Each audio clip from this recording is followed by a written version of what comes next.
Hi friends, welcome to hidden history channel. ఈరోజు మనం video start చేసే ముందు sorry for the late. Video పెట్టడానికి కొంచెం టైం పట్టింది. మేము ఒక వీడియో చూస్ చేసుకుని దానికోసం స్టడీ చేస్తూ దానికోసం రీసెర్చ్ చేసేసరికి మాకు చాలా టైం పట్టింది. ఈ వీడియోని మీకు క్లియర్గా ఎక్స్ప్లెయిన్ చేయడం కోసం మేము ట్రై చేసాం. ఇప్పుడు మేము ఎంత క్లియర్గా చేసినా దానికోసం మేము ఎక్స్ప్లెయిన్ చేయగలిగేది కొంతవరకే. ఆ వీడియో స్టార్ట్ చేసే ముందు ఈరోజు మనం స్టార్ట్ చేయబోతున్న వీడియో సుమారు 18వ శతాబ్దంలో కాకినాడ నుండి చెన్నై వరకు ప్రధాన రవాణా మార్గంగా వెలుగొందిన బకింగ్హమ్ కెనాల్. ఈ కెనాల్ గురించి స్టార్ట్ చేసే ముందు ఇప్పటి వరకు చాలామంది ఇంకా సబ్స్క్రైబర్స్ చేయలేదు. Please subscribe our channel. ఇటువంటి ఇంట్రెస్టింగ్ వీడియోస్ కోసం ప్లీజ్ మన ఛానల్ సబ్స్క్రైబ్ చేసుకోండి. Let's start our video.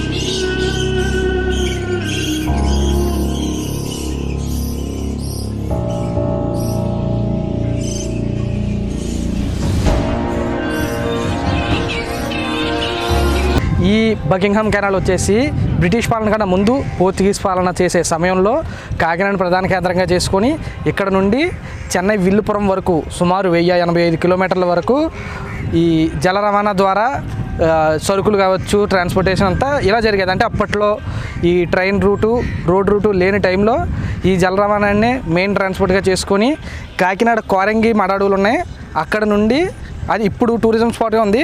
ఒకప్పుడు అది కాకినాడ పోర్టుగా అక్కడ స్టార్ట్ చేసి అక్కడ నుండి ఈ రూట్ ఉంటా ఇలా వచ్చి ఇలా ధవళేశ్వరం బ్యారేజ్ మీదుగా గోదావరి నదికి కనెక్ట్ అయ్యి, గోదావరి నది నుండి ఏలూరు కాలువగా కృష్ణానదికి కనెక్ట్ అయ్యి, అక్కడ నుండి ప్రకాశం డిస్టిక్ మీదుగా ప్రకాశం జిల్లా సముద్రంలో కలిసి పులికాట్ సరస్సు మీదుగా సముద్రంలో కలిసి అక్కడ నుండి చెన్నై విల్లుపురం వరకు కనెక్ట్ అయ్యి ఈ రూటు టోటల్ 1085 కిలోమీటర్స్, 1085 కిలోమీటర్ల జల రవాణా రూటు ట్రాన్స్పోర్టేషన్ జరిగేది.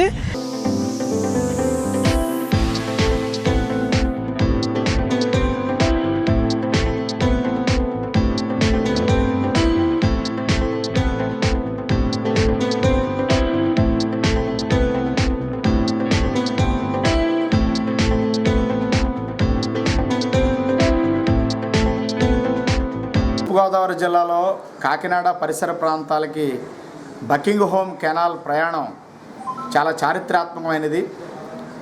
బ్రిటిష్ కాలం నాటికి కోరంగే ఒక ఎక్స్పోర్ట్ ఇంపోర్ట్ కేంద్రంగా, ఒక వాడరేవుగా విలసిల్లినటువంటి చరిత్ర కూడా ఈ ప్రాంతానికి ఉంది.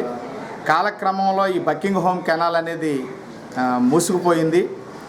అయితే ఎన్టీ రామారావు గారు ముఖ్యమంత్రి అయిన తర్వాత జల రవాణా గురించి పెద్ద ఎత్తున చర్చ జరిగి తూర్పుగోదావరి జిల్లాలో ఉన్న గోదావరి కాలువలపైన వేసే వంతెనలన్నీ కూడా ప్రయాణాలకి అనుకూలంగా ఉండేదానికి నిర్ణయించి ఆ ఎత్తులోనే వంతెనలన్నీ కూడా వేయడం జరిగింది జల రవాణాను ప్రోత్సహించాలని.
ఇప్పుడు ప్రభుత్వాలు ఈ జల రవాణా మీద, అలాగే ఈ పూడుకుపోయినటువంటి బకింగ్హమ్ కెనాల్ ప్రయాణాన్ని పునరుద్ధరిస్తే ప్రజలకి మంచి వెసులుబాటు కలుగుతుందని అభిప్రాయపడుతున్నాం. కారణం ఏంటంటే పెద్ద ఎత్తున పెట్రోల్ డీజిల్ ధరలు పెరిగి ట్రాన్స్పోర్ట్ ఛార్జీలు పెరిగినాయి. అలాగే వాహనాలు ఎక్కువగా పెరగడం వల్ల ప్రమాదాలు కూడా పెరుగుతున్నాయి, ధరల భారం పెరుగుతుంది.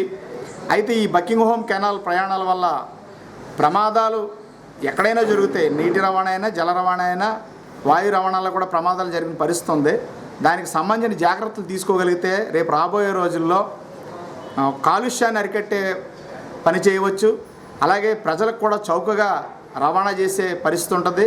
ఇదంతా కూడా గ్రామీణ ప్రాంత ప్రజలకి, అలాగే మత్స్య సంపదను ఇంకో చోటికి ఎక్స్పోర్ట్ చేయడానికి, మనుషులు కూడా ఒక ప్రాంతం నుంచి ఇంకో ప్రాంతానికి సులభంగా ప్రయాణం చేసేదానికి ఈ బకింగ్హామ్ కెనాల్ ప్రయాణం అనేది చాలా ఉపయోగం. కాబట్టి ప్రభుత్వ అధికార యంత్రాంగం ఆ దిశగా ఆలోచించి బకింగ్హామ్ కెనాల్ని పునరుద్ధరించి ఆధునిక సాంకేతిక పరిజ్ఞానాన్ని ఉపయోగించుకుని మనుషులతో పాటు వస్తు రవాణా కూడా చేస్తే మంచి ప్రయోజనాలు కలుగుతాయని తెలియజేస్తున్నాం. ఆ దిశగా ఈ ప్రభుత్వము, అధికార యంత్రాంగం ఆలోచించి ప్రజల అభిప్రాయాలు కూడా విరివిగా తీసుకుని ముందుకెళ్లాలని కోరుతున్నాం. ఒకప్పుడు ఈ బకింగ్హామ్ కెనాల్ ద్వారా కాకినాడ నుంచి చెన్నై వరకు కొన్ని కోట్ల టన్నుల సరుకులు రవాణా జరిగేవి. ఇప్పటికీ కాకినాడ పోర్టు నుండి విదేశాలకు కావచ్చు, ఇతర రాష్ట్రాలకు కావచ్చు, ఒక రోజుకి లక్షల టన్నుల్లో సరుకు రవాణా జరుగుతుంది, ఎక్స్పోర్ట్స్ జరుగుతుంటాయి. ఈ షిప్లు ప్రజెంట్ ఈ టైప్ షిప్లు వాడతారు. ఇవి ఏంటంటే ఇవి ఎక్స్పోర్ట్ చేసే బోట్లు ఇవి లాక్కెళ్ళడానికి ఇవి కాకుండా పెద్ద షిప్లు వచ్చేసి పోర్ట్లు ఉంటాయి. అవి కూడా ఒకరోజు మనం వీడియో తీసుకుందాం. ఇప్పుడు వీటిల్లో సముద్ర మార్గం ద్వారా ఇప్పటికీ లక్షల టన్నుల సరుకులు రవాణా జరుగుతుంటాయి.